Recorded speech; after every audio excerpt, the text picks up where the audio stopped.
차가운 빗줄기가 거대한 저택의 유리창을 세차게 때렸다. 번개가 칠 때마다 호화롭지만 냉기가 감도는 거실의 모습이 순간적으로 드러났다. 그 중심에는 임신 3개월의 이서연이 창백한 얼굴로 서 있었다. 그녀의 앞에는 시어머니인 박 여사가 얼음장 같은 눈으로 그녀를 쏘아보고 있었고, 그 옆에는 남편 강민혁이 고개를 숙인 채 침묵을 지키고 있었다. 네가 감히 우리 집안의 비밀 자료를 빼돌려 그것도 모자라. 뱃속의 아이가 민혁의 아이라는 보장도 없는데. 박 여사의 날카로운 목소리가 천둥소리처럼 거실을 울렸다. 그녀는 서연의 앞으로 서류 몇 장과 사진을 내던졌다. 사진 속에는 서연이 낯선 남자와 카페에 앉아있는 모습이 교묘하게 편집되어 있었다. 서연은 떨리는 목소리로 간신히 입을 열었다. 아니에요, 어머님. 저는 그런 적 없어요.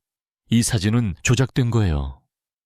그리고 이 아이는 분명 민혁 씨의 아이예요. 그녀의 간절한 시선이 남편에게 향했다. 제발 당신만은 나를 믿어줘. 하지만 강민혁은 그녀의 눈을 피할 뿐이었다.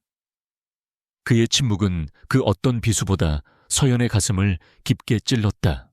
박 여사는 코웃음을 쳤다. 증거가 눈앞에 있는데도 발뺌을 해 고아 출신인 너를 며느리로 들인 것만으로도 감지덕지해야 할 판에 감히 우리 태진그룹에 뒤통수를 쳐 내년의 더러운 피가 우리 집안에 섞이는 건 절대 용납 못한다. 그녀의 말 한마디 한마디는 서연의 마지막 자존심까지 잔인하게 짓밟았다. 여보, 제발. 내가 아니란 거 알잖아요. 서연이 민혁의 팔을 붙잡으려 했지만 그는 차갑게 뿌리쳤다. 그의 눈동자에는 일말의 연민도 사랑도 남아있지 않았다. 오직 자신의 안위와 어머니에 대한 두려움만이 가득했다. 그 순간 서연은 모든 것이 끝났음을 직감했다. 이 거대하고 차가운 성에서 그녀의 편은 아무도 없었다. 당장 이 집에서 썩 꺼져. 내 몸에 걸친 것들 전부 벗어두고 나가. 우리 집안 물건 하나라도 가져갈 생각 마라. 박 여사가 하인들에게 손짓하자 건장한 남자 2명이 다가와 서연의 팔을 거칠게 붙잡았다. 서연은 저항하려 했지만 임신한 몸으로는 역부족이었다. 그녀는 마지막으로 민혁을 바라보았다. 그의 외면은 그녀에게 사형 선고나 다름없었다. 그렇게 서연은 한여름 밤의 폭우 속으로 맨몸처럼 내쫓겼다. 묵직한 참나무 문이 등 뒤에서 쾅 하고 닫히는 소리는 그녀의 세상이 무너지는 소리였다. 빗물은 순식간에 그녀의 얇은 원피스를 적셨고 차가운 감촉이 뼛속까지 스며들었다. 그녀는 자신이 입고 있던 값비싼 옷과 장신구들이 얼마나 무의미했는지 깨달았다. 모든 것을 빼앗긴 채 그녀는 칠흑 같은 어둠 속에 홀로 남겨졌다. 정처 없이 빗속을 걸었다. 화려한 저택들이 즐비한 부촌의 거리는 낯설고 위협적이었다. 지나가는 고급 세단들이 흙탕물을 튀기며 그녀를 스쳐 지나갔다. 얼마 전까지만 해도 저 차들 중 하나를 타고 이 길을 지났었다. 사랑하는 남편의 옆자리에서 행복한 미래를 꿈꾸며 그 모든 것이 하룻밤 사이에 신기루처럼 사라졌다. 눈물인지 빗물인지 모를 액체가 뺨을 타고 흘러내렸다. 배신감과 절망감이 온몸을 휘감았다. 어떻게 그럴 수 있을까? 3년의 연애와 1년의 결혼 생활 동안 보여주었던 그의 다정한 모습들은 모두 거짓이었단 말인가? 그녀의 배경이 아닌 그녀 자체를 사랑한다던 그의 속삭임은 전부 위선이었나?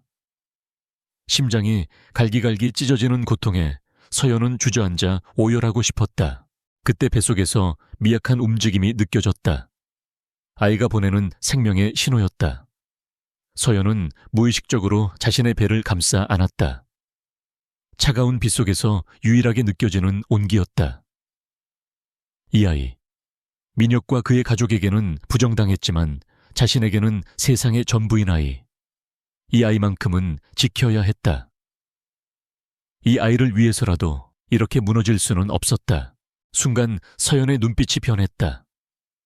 하염없이 흐르던 눈물이 멈추고 슬픔과 절망으로 가득 찼던 눈동자에 차갑고도 단단한 빛이 서렸다. 복수심과는 다른 그보다 더 근원적인 감정이었다. 살아남아야 한다는, 그리고 자신과 아이를 짓밟은 자들에게 그들의 오만이 어떤 대가를 치르게 되는지 똑똑히 보여줘야 한다는 결심이었다. 그녀는 비틀거리며 자리에서 일어났다. 더 이상 연약한 강민혁의 아내 이서연은 없었다. 빗물에 젖은 생쥐꼴이었지만 그녀의 걸음걸이에는 이전에는 없던 강인함이 깃들어 있었다. 그녀는 주머니 속에 비상용으로 넣어두었던 구겨진 지폐 몇 장을 확인했다. 그리고는 택시를 잡기 위해 큰 길로 향했다. 지금 그녀에게 필요한 것은 따뜻한 잠자리가 아니라 방역을 준비할 조용한 작전실이었다. 택시에 올라탄 서연은 기사에게 시내의 한 허름한 비즈니스 호텔 주소를 말했다. 차창 밖으로 멀어지는 화려한 저택가를 바라보며 그녀는 나지막이 읊조렸다. 강민혁, 그리고 태진그룹, 오늘 밤에 이수모 반드시 몇십 배로 갚아줄게. 그 목소리는 빗소리에 묻혔지만 그 안에 담긴 결의는 그 어떤 폭풍우보다도 강력했다. 호텔에 도착한 서연은 가장 저렴한 방을 잡았다. 낡고 좁은 방이었지만 위선으로 가득 찬 그 저택보다 훨씬 아늑하게 느껴졌다. 그녀는 뜨거운 물로 몸을 녹인 후 젖은 머리를 수건으로 감싼 채 침대에 걸터 앉았다. 그리고 낡은 서랍장에서 전화번호부를 꺼내 먼지를 털어냈다.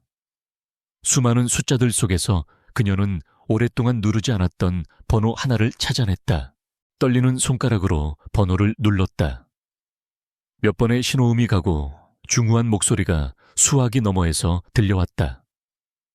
누구냐? 그 목소리를 듣는 순간 서연은 애써 참아왔던 감정이 북받쳐 오르는 것을 느꼈다.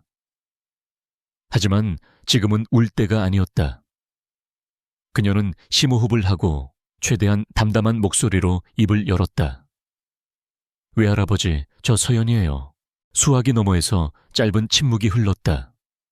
곧이어 들려온 목소리에는 놀라움과 걱정이 뒤섞여 있었다. 서연아, 이게 몇 년 만이냐? 무슨 일이냐? 내 목소리가 왜 그러니? 서연은 눈을 감았다. 사랑을 위해 스스로 버렸던 자신의 진짜 이름과 배경. 이제 그것을 다시 되찾을 시간이 왔다. 그녀의 입술 사이로 지난 몇 시간 동안 겪었던 모든 일이 담담하게 흘러나왔다. 이야기를 듣는 동안 수화기 너머의 외할아버지는 아무 말도 하지 않았다. 하지만 그의 침묵 속에서 들끓는 분노가 고스란히 전해져 왔다. 서연의 이야기가 끝났을 때 그는 낮고 무서운 목소리로 말했다. 감히 내 유일한 핏줄을 태진그룹이라 아주 뿌리째 뽑아버려야겠구나. 그 말은 단순한 위로가 아니었다. 거대한 제국의 군주가 내리는 심판의 선고였다. 서연아, 당장 그곳에서 나와라. 내가 사람을 보내마. 그리고 한 달, 딱 한 달만 기다리거라. 네가 당한 모든 것을 되갚아주고도 남을 시간을 주마. 그의 말에는 절대적인 확신과 힘이 실려 있었다. 서연은 조용히 전화를 끊었다. 창밖의 비는 어느새 멎어 있었다. 먹구름이 걷히고 그 사이로 희미한 달빛이 새어나왔다. 그녀는 창가에 서서 도시의 야경을 내려다보았다. 저 아래 어딘가에 있을 강민혁과 그의 가족들은 지금쯤 자신을 내쫓은 승리에 취해 축배를 들고 있을지도 모른다. 그들은 자신들이 건드린 상대가 누구인지 전혀 알지 못했다. 그들은 자신들의 발밑에서 거대한 화산이 폭발을 준비하고 있다는 사실을 꿈에도 생각지 못할 것이다. 서연은 다시 한번 자신의 배를 부드럽게 쓰다듬었다. 아가야, 이제부터 엄마가 아주 재미있는 연극을 보여줄게. 악당들이 어떻게 몰락하는지 똑똑히 지켜보렴. 그녀의 얼굴에 차가운 미소가 떠올랐다. 그 미소는 한 달 뒤 대한민국 재계를 뒤흔들 폭풍의 서막이었다. 그녀는 더 이상 버림받은 임신부가 아니었다. 거대한 복수의 여신, 그리고 글로벌 피닉스의 유일한 상속자 이서연으로 다시 태어나는 순간이었다. 다음 날 아침 서연은 어젯밤의 흔적을 모두 지운 채 호텔을 나섰다. 검은 세단 한 대가 그녀를 기다리고 있었다. 차에 오르자 정장을 입은 비서가 정중하게 고개를 숙였다. 아가씨 회장님께서 기다리고 계십니다. 서연은 고개를 끄덕였다. 차는 서울의 중심부를 향해 미끄러지듯 나아갔다. 그녀가 떠나온 세상과는 완전히 다른 그녀가 본래 속해 있던 세상으로의 귀환이었다. 글로벌 피닉스 본사 빌딩 최상층 회장실은 거대하고 위엄이 넘쳤다. 백발이 성성하지만 여전히 형형한 눈빛을 가진 이 회장이 그녀를 맞이했다. 그는 손녀를 보자마자 자리에서 일어나 말없이 끌어안았다. 그 따뜻한 품 안에서 서연은 비로소 안도감을 느꼈다. 고생했다, 내 강아지. 이제 다 괜찮다. 이 할아비가 모든 것을 제자리로 돌려놓을 것이다. 이 회장은 서연을 소파에 앉히고 직접 차를 내왔다. 그리고는 어젯밤 전화로 들었던 이야기의 전말을 다시 한번 자세히 물었다.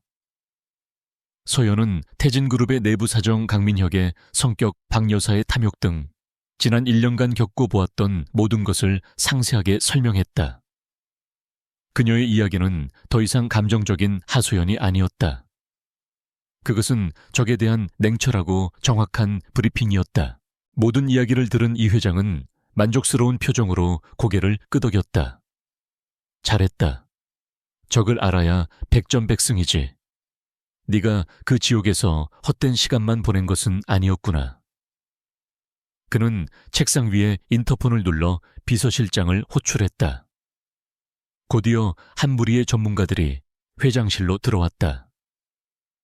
법무팀장, M&A 전문가, 전략기획실장 등 글로벌 피닉스의 핵심 브레인들이었다. 지금부터 한 달간 우리는 태진그룹을 사냥한다. 이 회장의 선언에 회의실의 공기가 팽팽해졌다. 목표는 단순한 경영권 박탈이 아니다. 그들의 오만하고 부패한 제국을 완전히 해체하여 그들이 가장 소중하게 여기는 모든 것을 빼앗는 것이다. 그리고 그 작전의 총지휘는 여기 있는 내 손녀 이서연이 맡을 것이다. 모든 사람의 시선이 서연에게 쏠렸다. 그녀는 조금도 당황하지 않고 침착하게 그들의 시선을 마주했다. 그녀의 눈에는 더 이상 슬픔의 그림자가 없었다.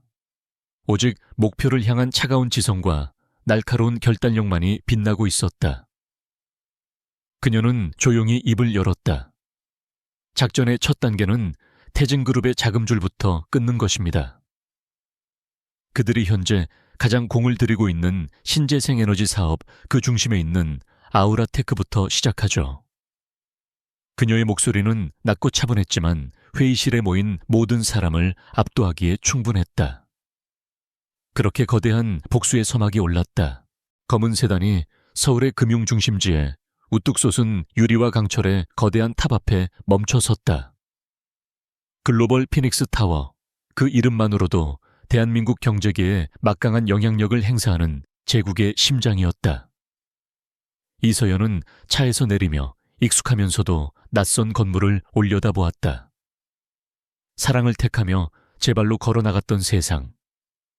이제는 복수를 위해, 그리고 자신의 아이를 지키기 위해 다시 돌아왔다.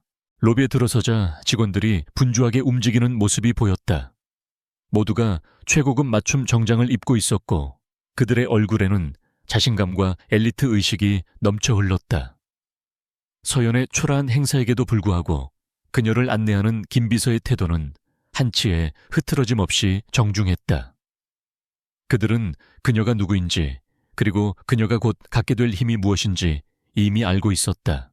최고층으로 향하는 전용 엘리베이터 안에서 서연은 거울에 비친 자신의 모습을 보았다. 밤새 겪은 일로 핏기 없이 창백한 얼굴, 슬픔과 분노가 뒤섞인 지친 눈빛. 하지만 그 깊은 곳에서는 이제 막 타오르기 시작한 차가운 불꽃이 이글거리고 있었다. 이 얼굴로는 전쟁을 치를 수 없었다. 그녀는 두 주먹을 불끈 쥐었다. 이제부터 연약함은 사치였다. 회장실 문이 열리자 서울 시내가 한눈에 내려다 보이는 거대한 통유리창을 배경으로 한 노인이 서 있었다. 글로벌 피닉스의 창업주이자 살아있는 전설 이 회장이었다. 그는 손녀의 모습을 보자마자 모든 위험을 내려놓고 달려와 그녀를 품에 안았다. 내 강아지 얼마나 고생이 많았으냐. 이 늙은이가 아무것도 모르고. 미안하다. 그의 목소리는 분노와 슬픔으로 가늘게 떨리고 있었다. 서연은 외할아버지의 품에 안겨서야 비로소 참고 있던 숨을 내쉴 수 있었다. 이 품은 세상에서 가장 안전한 요새였다. 하지만 그녀는 울지 않았다. 눈물은 어젯밤 폭우 속에 모두 쏟아버렸다. 괜찮아요, 할아버지. 이제부터 괜찮아질 거예요. 제가 그렇게 만들 거니까요. 그녀의 목소리에는 나이에 어울리지 않는 강한 의지가 실려 있었다.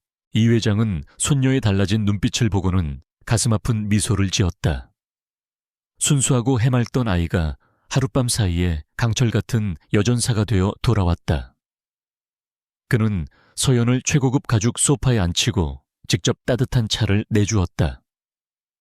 임산부에게 좋은 허브차였다. 그의 세심한 배려에 서연의 마음 한구석이 뭉클해졌다. 어젯밤 내 전화를 받고 한숨도 자지 못했다. 감히 어느 안전이라고 내 손녀를 그런 식으로 내쫓아. 태진그룹. 내가 젊었을 때 몇 번 상대해 본 적이 있지. 근본 없이 돈만 아는 졸부 집안이야. 그런 곳에 널 보낸 내 잘못이 크다. 이 회장은 자책하며 주먹으로 책상을 내리쳤다. 묵직한 원목 책상이 그의 분노에 희미하게 울렸다. 서연은 조용히 찻잔을 내려놓았다. 할아버지, 이제 와서 누구의 잘못을 따지는 건 의미 없어요. 중요한 건 앞으로 어떻게 하느냐예요. 저는 그들에게 자비를 구걸할 생각도, 단순히 망신을 줄 생각도 없어요. 그들이 가장 소중하게 여기는 것, 태진그룹이라는 왕국 자체를 빼앗아 제 아이에게 물려줄 거예요. 그녀의 당찬 선언에 이 회장은 잠시 놀란 듯 하다가 이내 만족스러운 웃음을 터뜨렸다. 그래, 그거야. 역시 내 핏줄답구나. 좋아, 내 뜻대로 하거라. 이 할애비는 네가 사용할 수 있는 가장 강력한 칼과 방패가 되어주마. 이미 네가 올 것을 대비해 최고의 팀을 소집해 두었다. 그가 인터폰으로 지시하자 회장실 옆에 딸린 비밀 회의실의 문이 열렸다. 안에는 글로벌 피닉스의 핵심 임원들이 모두 모여 있었다. 법무, 재무, 인수합병, 전략기획, 홍보 등 각 분야의 최고 전문가들이었다. 그들은 서연을 보자 일제히 자리에서 일어나 깍듯하게 허리를 숙였다. 상속자님을 뵙습니다. 이것이 글로벌 피닉스의 방식이었다. 공식적인 직함이나 절차와 상관없이 이 회장이 인정한 유일한 후계자에 대한 절대적인 충성과 복종. 서연은 잠시 어색했지만 이내 담담하게 그들의 인사를 받았다. 회의 테이블의 상석은 이 회장이 아닌 그녀를 위해 비워져 있었다. 그녀는 망설임 없이 그 자리에 앉았다. 오늘부로 프로젝트 타이탄을 가동한다. 목표는 한 달 내에 태진그룹의 완전한 인수 및 기존 경영진의 영구 퇴출. 이 프로젝트의 총괄 지휘는 이서연 상속자가 맡는다. 모두 이서연 총괄의 지시에 절대적으로 따른다. 이 회장의 말이 떨어지자 전문가들은 서연에게로 시선을 고정했다. 그들의 눈에는 기대와 호기심 그리고 약간의 의구심이 섞여 있었다. 서연은 태블릿 PC를 켜서 회의실의 대형 스크린과 연결했다. 화면에는 태진그룹의 복잡한 지배구조와 재무 상태가 일목요연하게 정리되어 있었다. 여러분도 아시다시피 태진그룹은 외형에 비해 내실이 부실합니다. 특히 박 여사의 무분별한 사치와 비자금 조성으로 인해 재무 건전성은 최악의 수준이죠. 우리의 첫 번째 타겟은 바로 이 약한 고리입니다. 그녀는 자료 하나를 확대했다. 태진그룹이 사활을 걸고 추진 중인 차세대 디스플레이 사업, 핵심 기술과 부품을 전적으로 아우라테크라는 중소기업에 의존하고 있습니다. 공교롭게도 아우라테크는 현재 심각한 자금난을 겪고 있고 우리는 이미 어젯밤부로 이 회사의 부실 채권 대부분을 매입했습니다. 회의실에 있던 M&A 팀장이 놀라움을 감추지 못하고 입을 열었다. 상속자님, 그 정보는 어떻게... 저희 팀에서도 이제 막 파악하기 시작한 내용입니다. 서연은 담담하게 대답했다. 지난 1년간 그 집의 며느리로 살면서 식사 자리에서 오가는 모든 대화를 외웠으니까요. 그들은 저를 없는 사람 취급했지만 오히려 그래서 더 많은 것을 보고 들을 수 있었죠. 그녀의 말에 회의실의 분위기가 바뀌었다. 단순한 상속자가 아니었다. 적진의 심장부에서 살아있는 정보를 빼내온 최고의 스파이였다. 서연은 계속해서 설명을 이어갔다. M&A 팀은 오늘 중으로 아우라테크 경영진과 접촉해 인수를 마무리해 주십시오. 단 이 모든 과정은 철저히 비밀리에 진행되어야 합니다. 태진이 알아차렸을 때는 이미 숨통이 끊어진 후여야 합니다. 다음으로 그녀는 법무팀장을 바라보았다. 법무팀은 태진그룹 오너 일가의 탈세 및 횡령 혐의에 대한 증거를 수집해 주십시오. 제가 알고 있는 몇 가지 단서들을 제공하겠습니다. 언론에 터뜨릴 시점은 제가 결정합니다. 그녀가 건넨 메모에는 구체적인 페이퍼 컴퍼니의 이름과 자금 흐름의 정황이 적혀 있었다. 법무팀장의 눈이 커졌다. 전략기획실장에게는 태진그룹의 주가를 교란시키고 적대적 인수를 위한 지분을 확보할 계획을 지시했다. 홍보팀에게는 태진그룹의 부정적인 이미지를 극대화하고 결정적인 순간에 여론을 아군으로 만들 시나리오를 준비하라고 명령했다. 그녀의 지시는 막힘이 없었고 모든 것이 치밀하게 계산되어 있었다. 회의가 끝날 무렵 회의실에 모인 모든 전문가들은 완전히 그녀에게 압도당했다. 그들의 눈에 더 이상 의구심은 없었다. 오직 경외심과 전율만이 남아있었다. 이 회장은 흐뭇한 표정으로 그 모든 광경을 지켜보고 있었다. 그는 자신의 선택이 틀리지 않았음을 확신했다. 고통은 소녀를 강하게 만들었고 이제 그 강함이 제국의 새로운 주인을 탄생시키고 있었다. 회의가 끝나고 모두가 나간 후 회장실에는 다시 서연과 이 회장 단둘만 남았다. 서연아, 힘들지 않겠느냐? 임신한 몸으로 이런 힘든 싸움을 이 회장이 걱정스럽게 물었다. 서연은 창밖을 바라보며 나지막이 대답했다. 힘들지 않다면 거짓말이겠죠. 하지만 전 이제 혼자가 아니에요. 이 아이를 지키기 위해서라면 악마라도 될 수 있어요. 그녀는 자신의 배를 부드럽게 감쌌다. 그리고 할아버지 제게 공식적인 직함이 필요해요. 태진그룹 앞에 다시 섰을 때 버림받은 며느리가 아니라 그들을 심판할 수 있는 위치에 서고 싶어요. 그녀의 눈빛은 그 어느 때보다 진지했다. 이 회장은 고개를 끄덕였다. 물론이다. 아우라테크의 인수가 끝나는 대로 너를 그 회사의 신임 대표이사 총감독으로 임명하겠다. 한 달 후 그녀는 대한민국 경제계가 주목하는 자리에서 태진그룹의 오만한 자들 앞에 당당히 서게 될 것이다. 총감독 이서연이라는 이름으로. 그날을 상상하자 그녀의 입가에 차가운 미소가 번졌다. 복수의 서막은 올랐고 이제 배우들이 무대 위로 등장할 시간이었다. 그녀는 자신의 운명을 스스로 개척할 준비를 마쳤다. 거대한 폭풍의 눈 속에서 그녀는 그 누구보다 고요하고 강인했다. 이서연이 강씨 가문에서 쫓겨난 지 일주일이 지났다. 태진그룹의 저택에는 언제 그런 일이 있었냐는 듯 평화가 감돌았다. 아니, 평화라기보다는 승리에 취한 자들의 나태한 안도감에 가까웠다. 박 여사는 집안의 불순물을 제거했다는 만족감에 하루하루를 축제처럼 보냈다. 그녀는 오늘 저녁 아들 강민혁의 새로운 미래를 위한 특별한 만찬을 준비했다. 크리스털 샹들리에가 눈부신 빛을 발하는 다이닝룸에는 최고급 식기들이 정갈하게 놓여 있었다. 테이블 중앙에는 값비싼 꽃들이 화려하게 장식되어 있었고 공기 중에는 값비싼 음식과 와인 향기가 감돌았다. 박 여사는 우아한 드레스를 입고 테이블 상석에 앉아 만족스러운 미소로 가족들을 둘러보았다. 모든 것이 완벽하게 제자리로 돌아온 것 같았다. 미녀가 이제야 내 얼굴이 좀 피는구나. 그 천박한 것 때문에 네가 얼마나 마음고생이 심했니? 이 어미가 진작에 정리했어야 했는데. 박 여사가 아들의 잔에 최고급 와인을 따라주며 말했다. 그녀의 목소리에는 서연에 대한 경멸이 노골적으로 묻어났다. 그녀에게 서연은 이제 이름조차 불필요한 그저 천박한 건일 뿐이었다. 강민혁은 억지 미소를 지으며 잔을 받았다. 아닙니다, 어머니. 다 어머니 덕분입니다. 그는 와인을 단숨에 들이켰다. 술기운이 아니면 맨정신으로 이 자리를 견딜 수 없을 것 같았다. 일주일 내내 텅 빈 옆자리를 볼 때마다 빗속으로 사라지던 서연의 마지막 눈빛이 악몽처럼 떠올랐다.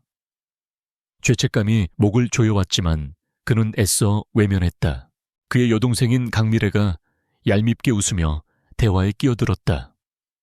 엄마 말이 맞아요, 오빠. 그 여자 때문에 우리 집안 분위기가 얼마나 칙칙했는지 몰라요. 이제야 숨통이 좀 트이네요. 다음 주에 만날 우징그룹 따님은 사진으로 보니 정말 예쁘던데 오빠도 마음에 들 거예요. 그녀는 오빠의 불행보다는 새로운 올케가 가져다줄 이득에 더 관심이 많았다. 만찬은 태진그룹의 밝은 미래와 강민혁의 새로운 혼처에 대한 이야기로 무르익었다. 그들은 자신들의 부와 권력이 영원할 것이라고 굳게 믿고 있었다. 자신들이 서 있는 땅 아래에서 뜨거운 용암이 들끓고 있다는 사실은 꿈에도 알지 못한 채 화산 꼭대기에서 어리석은 자들의 파티를 즐기고 있었다. 그들에게 서연은 이미 과거의 해프닝일 뿐이었다. 박 여사는 랍스터를 우아하게 잘라 입에 넣으며 말했다. 우진그룹과의 혼사가 성사되면 우리가 추진하는 신재생에너지 사업도 날개를 달게 될 거다. 마침 아우라테크와의 기술 제휴건도 순조롭게 진행되고 있으니 이보다 더 좋을 순 없지. 그녀의 목소리에는 오만함이 가득했다. 아우라테크가 이미 다른 주인을 만났다는 사실은 상상조차 하지 못했다. 그때 강민혁의 휴대폰이 진동했다. 디스플레이 사업부의 박 부장이었다. 그는 잠시 양해를 구하고 자리에서 일어나 조용한 복도로 나갔다. 무슨 일이야, 박 부장. 나 지금 가족들이랑 식사 중인데. 그의 목소리에는 약간의 짜증이 섞여 있었다. 그는 불길한 소식으로 이 완벽한 저녁을 망치고 싶지 않았다. 수화기 너머에서 박 부장의 다급한 목소리가 들려왔다. 전무님, 큰일 났습니다. 아우라테크 측에서 갑자기 연락이 와서 우리와의 기술 제휴 계약을 전면 재검토하겠다고 합니다. 이유를 물어도 알려주질 않고 조만간 새로운 경영진이 직접 찾아뵙겠다고만 합니다. 그 말에 민혁의 미간이 좁혀졌다. 새로운 경영진, 그게 무슨 소리야? 김 사장 잘 있는 거 아니었어. 민혁이 되물었지만 박 부장도 아는 것이 없었다. 저도 그게 이상합니다. 며칠 전까지만 해도 자금 사정 때문에 우리에게 매달리던 사람들이었는데 갑자기 태도가 돌변했습니다. 마치 뒤에 엄청난 백이라도 생긴 것처럼 말입니다. 강민혁은 순간 불길한 예감에 휩싸였지만 애써 떨쳐냈다. 알았어. 일단 상황 파악 좀 더 해보고 다시 보고해. 별일 아닐 거야. 작은 회사가 튕겨봤자 얼마나 튕기겠어. 내가 내일 직접 한번 가보지. 그는 전화를 끊고 다시 다이닝룸으로 돌아왔다. 그의 얼굴에 스쳐 지나간 불안감을 가족 중 누구도 눈치채지 못했다. 그는 다시 잔을 채우고 술을 마셨다. 서연이 떠오르는 것이 싫었다. 그녀는 유난히 똑똑했다. 가끔 식사 자리에서 사업 이야기를 하면 핵심을 꿰뚫는 질문을 던져 그를 놀라게 하곤 했다. 만약 그녀가 지금 이 상황을 알았다면 뭐라고 조언했을까? 그는 고개를 저었다. 이제 와서 그런 생각을 하는 자신이 한심하게 느껴졌다. 한편 박 여사는 자신의 비밀 계좌를 관리하는 자산 관리사와 통화하고 있었다. 주가가 왜 요즘 계속 지지부진한 거야? 뭔가 안 좋은 소문이라도 도는 거니? 그녀가 묻자 자산 관리사는 조심스럽게 대답했다. 사모님, 시장 전체가 약간 조정 국면이라 그렇습니다. 특히 외국계 자본들이 우리 태진그룹 주식을 조금씩 매도하고 있는 것 같은데 큰 물량은 아니라서 걱정하실 수준은 아닙니다. 박 여사는 대수롭지 않게 전화를 끊었다. 눈치 없는 외국 놈들 같으니라고. 우리가 곧 발표할 호재를 알면 땅을 치고 후회할 텐데. 그녀는 자신들이 모르는 거대한 손이 보이지 않는 곳에서부터 태진그룹이라는 제국을 서서히 좀먹고 있다는 사실을 전혀 감지하지 못했다. 그들의 오만함이 눈과 귀를 가리고 있었다. 만찬이 끝나갈 무렵 저택의 거실에서는 웃음소리가 끊이지 않았다. 그들은 서연을 조롱거리 삼아 농담을 주고받았다. 그 여자 지금쯤 어디서 뭘 하고 있을까? 아마 싼 여관방에서 혼자 울고 있겠지. 강미래가 킥킥거리며 말하자 모두가 즐겁다는 듯이 웃었다. 오직 강민형만이 씁쓸한 표정으로 와인잔만 만지작거리고 있었다. 그 순간 그의 뇌리에 섬광처럼 한 장면이 스쳐 지나갔다. 연애 시절 서연과 함께 작은 옥탑방에서 라면을 끓여 먹으며 미래를 약속하던 밤이었다. 그녀는 그의 배경이 아닌 그 자신을 사랑해 주었던 유일한 사람이었다. 나는 민혁 씨가 재벌 2세가 아니었어도 사랑했을 거야. 라고 말하던 그녀의 맑은 눈동자가 떠올랐다. 그는 가슴에 날카로운 통증을 느끼며 눈을 감았다. 그는 모든 것을 가졌지만 가장 소중한 것을 제 손으로 내버렸다. 하지만 이제 와서 되돌릴 수는 없었다. 그는 태진그룹의 후계자였고 가족의 기대를 저버릴 수 없었다. 그것이 그가 평생 짊어지고 가야 할 비겁함의 대가였다. 그는 자신의 선택을 합리화하며 다시 독한 술을 입에 털어 넣었다. 박 여사는 만족스러운 표정으로 자리에서 일어났다. 자, 모두 우리 태진그룹의 더 밝은 미래를 위해, 그리고 우리 민혁이의 새로운 출발을 위해 건배합시다. 그녀가 잔을 높이 들자 모두가 일제히 잔을 부딪혔다. 위하여 맑은 크리스털 잔이 부딪히는 소리가 허공에 울려 퍼졌다. 그들은 몰랐다. 그 건배가 몰락하는 왕조의 마지막 만찬을 자축하는 소리라는 것을.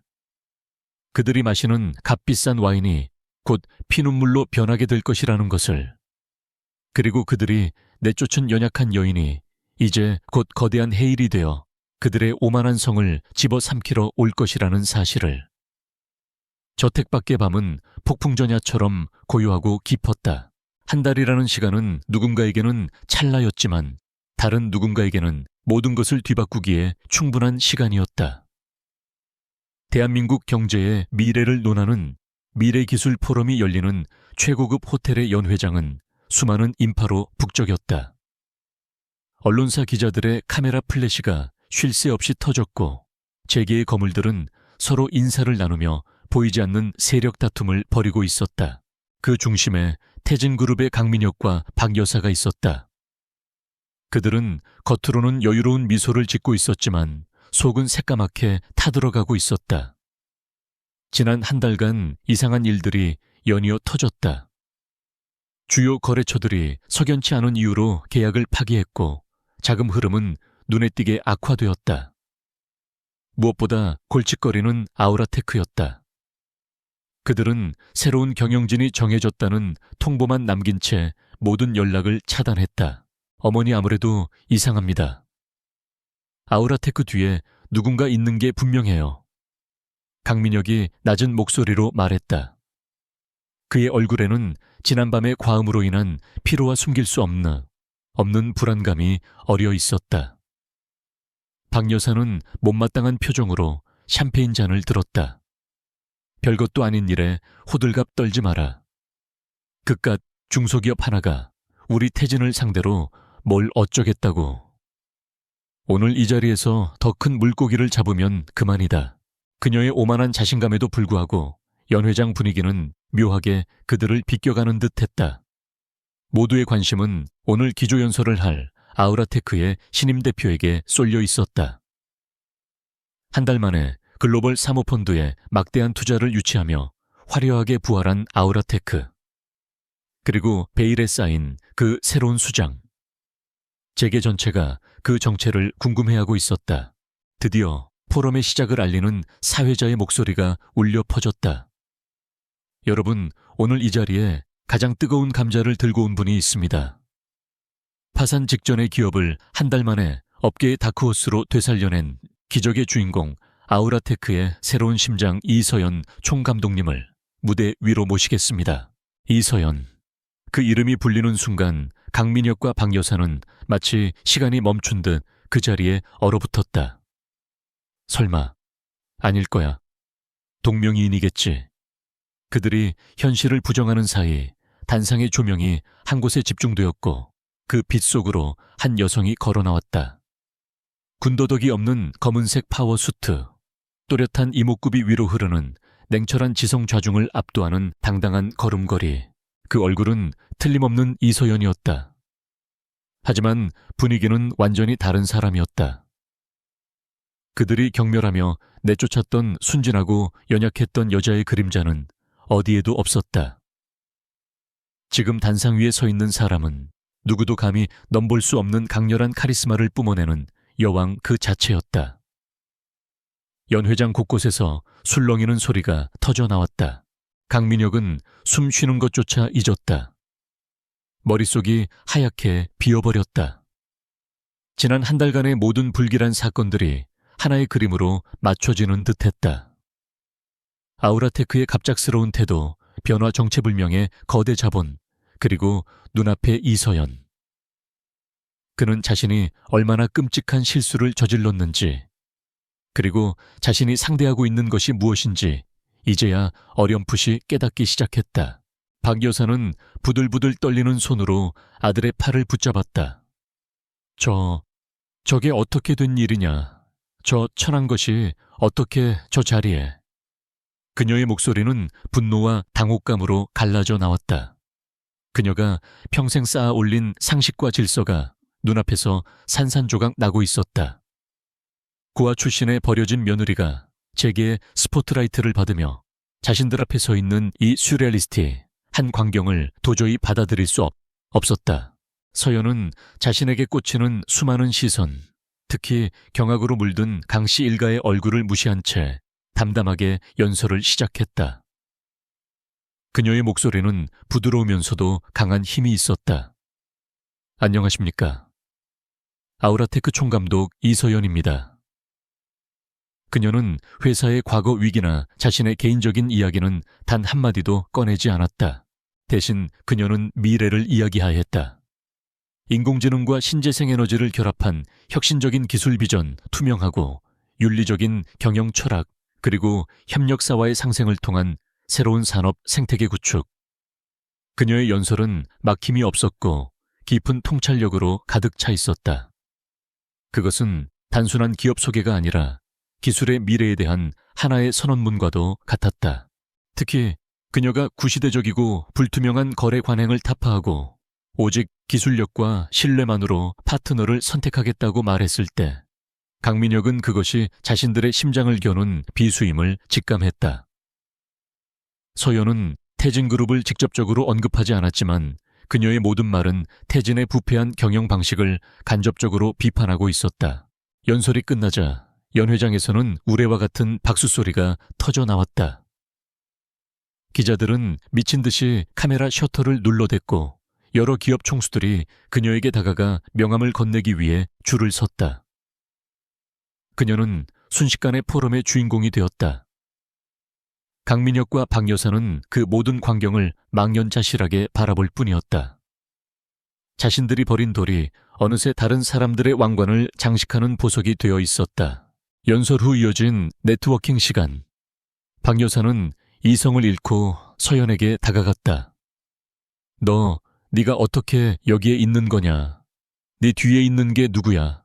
당장 말하지 못해. 그녀의 고함에 주변의 시선이 집중되었다. 강민혁이 급히 어머니를 말렸지만 소용없었다. 서연은 자신에게 다가온 박 여사와 강민혁을 마치 처음 보는 사람처럼 차갑게 내려다보았다. 그녀의 눈에는 증오나 분노 같은 감정은 없었다. 오직 무관심과 약간의 경멸만이 서려 있을 뿐이었다. 실례지만 누구신지 여쭤봐도 되겠습니까? 초면에 무례하시군요. 그녀의 말에 박 여사는 기가 막혀 말을 잇지 못했다. 강민혁이 간신히 입을 열었다. 서연 씨, 나예요. 민혁이에요. 이게 다 어떻게 된 겁니까? 그의 목소리는 애처롭게 떨렸다. 서연은 그를 잠시 바라보더니 마치 서류를 검토하듯 위아래로 훑어보았다. 그리고는 싸늘하게 웃으며 말했다. 태진그룹의 강민혁 전무님이셨군요.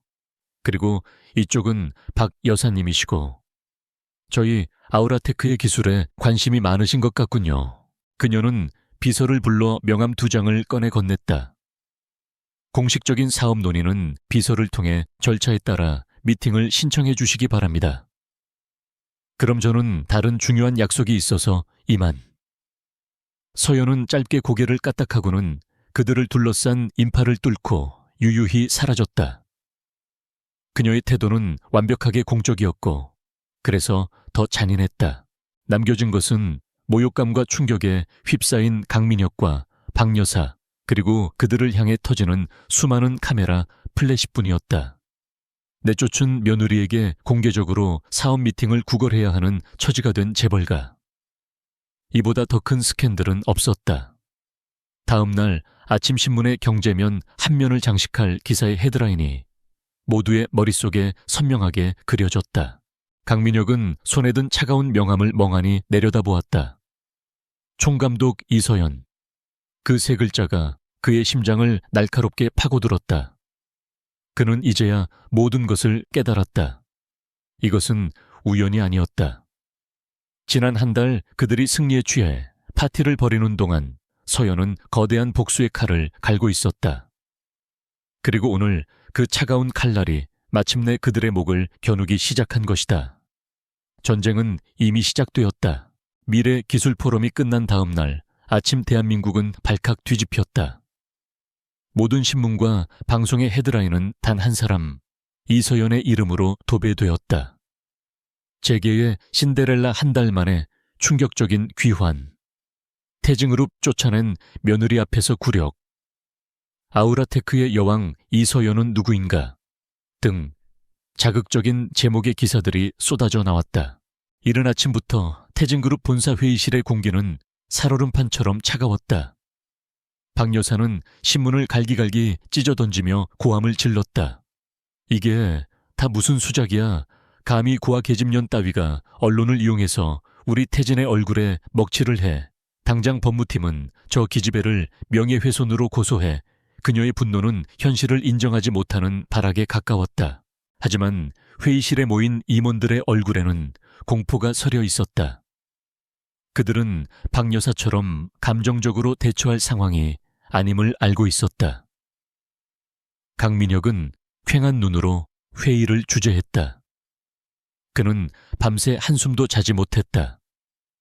이서연이라는 이름이 머릿속을 떠나지 않았다. 그녀의 차가운 눈빛, 자신을 벌레 보듯 하던 표정이 그를 괴롭혔다. 전무님, 주가가 개장과 동시에 폭락하고 있습니다. 어제 포럼 이후로 투자자들의 문의 전화가 빗발치고 있습니다. 재무담당 이사가 떨리는 목소리로 보고했다. 그 순간 회의실 대형 스크린에 긴급 메일 알림이 떴다. 발신인은 아우라테크 총감독실이었다. 모든 임원들이 숨을 죽였다. 강민혁이 떨리는 손으로 메일을 열었다. 내용은 간결하고도 치명적이었다. 아우라테크는 내부 경영 방침의 전면적인 수정 및 파트너사의 윤리기준 재검토에 따라 현재 태진그룹과 진행 중이던 모든 기술 제휴 및 부품 공급에 관한 협상을 공식적으로 중단함을 통보합니다. 마지막 문장이 그들의 심장을 꿰뚫었다. 윤리기준 재검토. 회의실은 물을 끼얹은 듯 조용해졌다. 모두가 그 문장의 의미를 알고 있었다. 이것은 단순한 계약 파기가 아니었다. 재계 전체를 향해 태진그룹은 비윤리적인 기업이라고 공개적으로 낙인을 찍은 것이나 다름없었다. 박 여사조차 충격에 입을 다물지 못했다. 이게 무슨... 디스플레이 사업부의 박 부장이 절망적인 목소리로 외쳤다. 전무님, 큰일 났습니다. 아우라테크의 부품 공급이 끊기면 우리가 사활을 걸고 개발 중인 차세대 디스플레이 사업은 시작도 못하고 좌초됩니다. 모든 설계가 그들의 기술을 기반으로 되어 있단 말입니다. 그의 외침은 태진그룹에 내려진 사형 선고처럼 울려 퍼졌다. 패닉이 회의실을 덮쳤다. 임원들은 서로를 탓하며 고성을 지르기 시작했다. 거대했던 제국이 내부에서부터 무너져 내리는 순간이었다. 강민혁은 이 혼란을 지켜보며 주먹을 불끈 쥐었다. 공식적인 방법으로는 이미 끝났다. 남은 방법은 단 하나뿐이었다. 그는 회의실을 박차고 나갔다. 이성을 잃은 어머니와 무능한 임원들에게 더 이상 기대할 것은 없었다. 강민혁은 직접 차를 몰아 아우라테크 본사로 향했다. 한 달 전만 해도 낡고 초라했던 중소기업의 사옥은 온데간데 없었다.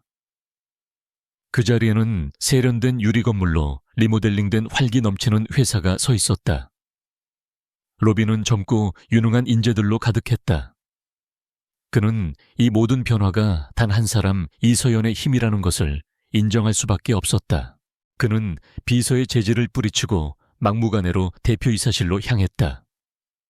보안 요원들이 그를 막아섰지만 그의 절박한 외침에 결국 대표이사실의 문이 열리고 서연의 비서가 얼굴을 내밀었다.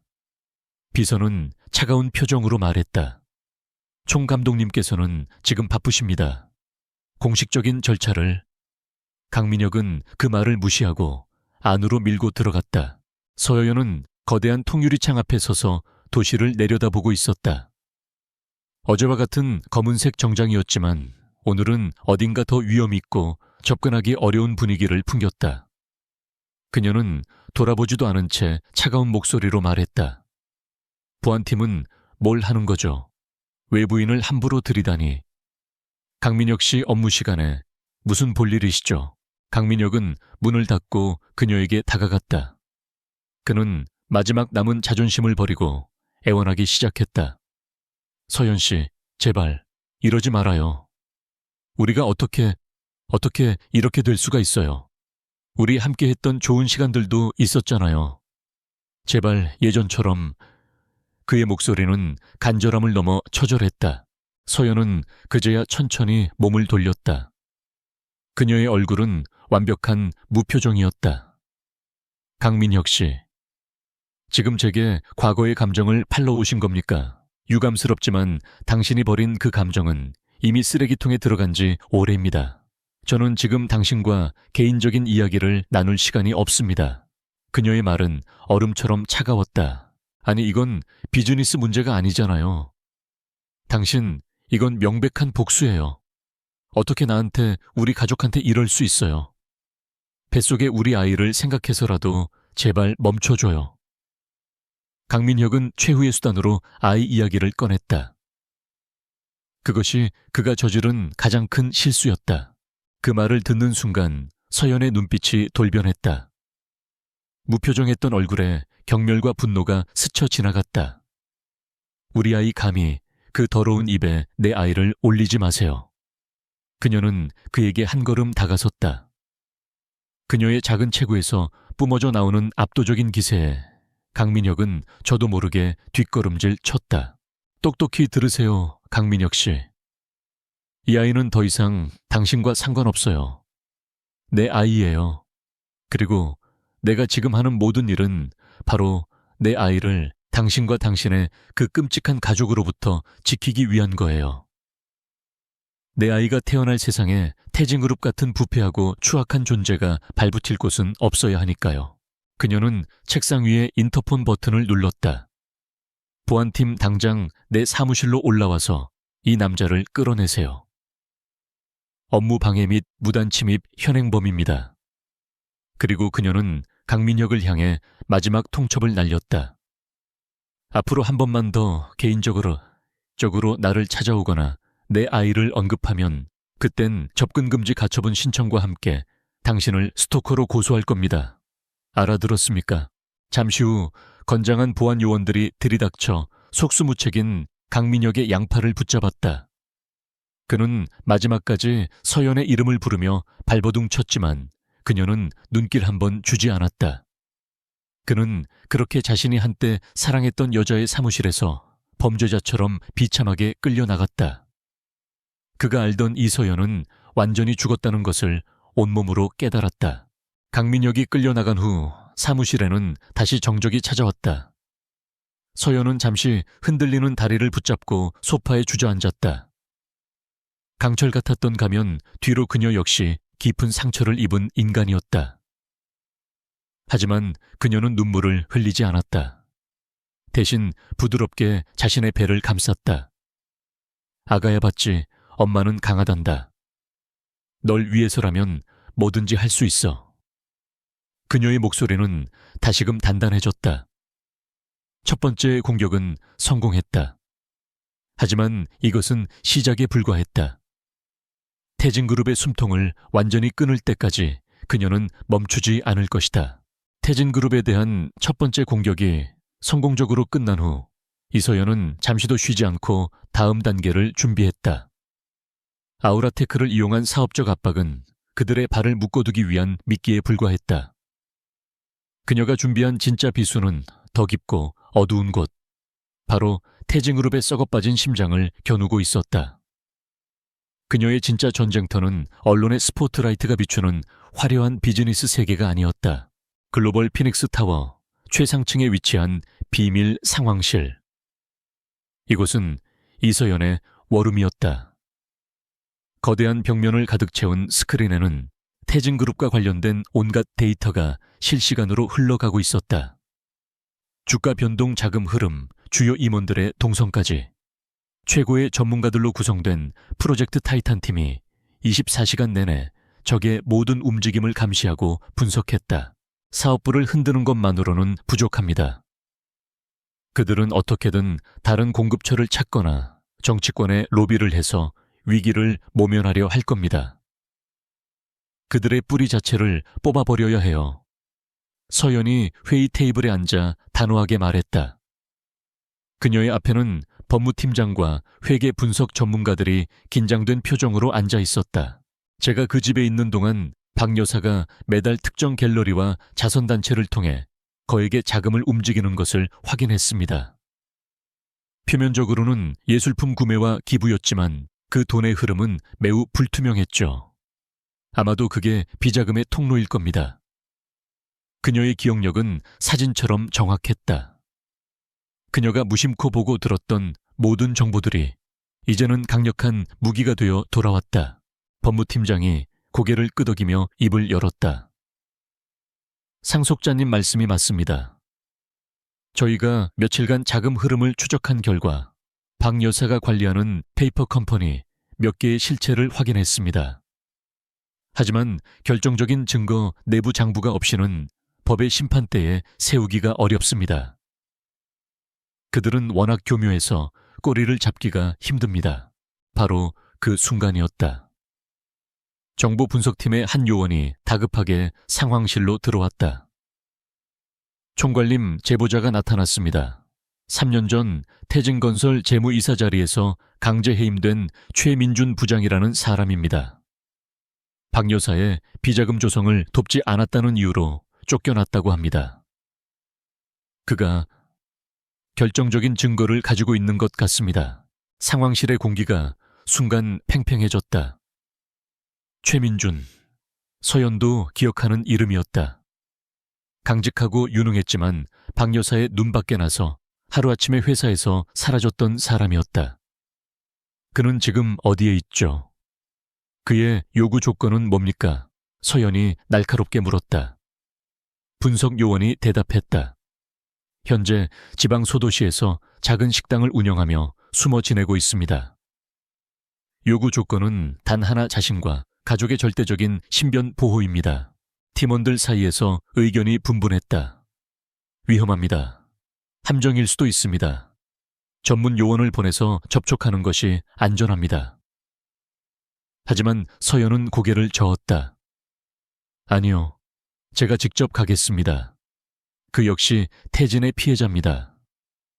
돈이나 법이 아니라 같은 상처를 가진 사람이 직접 만나야만 그의 마음을 열 수 있을 겁니다. 그녀의 결심은 단호했다. 며칠 후 서연은 모든 경호 인력을 따돌리고 비서 한 명만 대동한 채 약속 장소인 허름한 식당으로 향했다.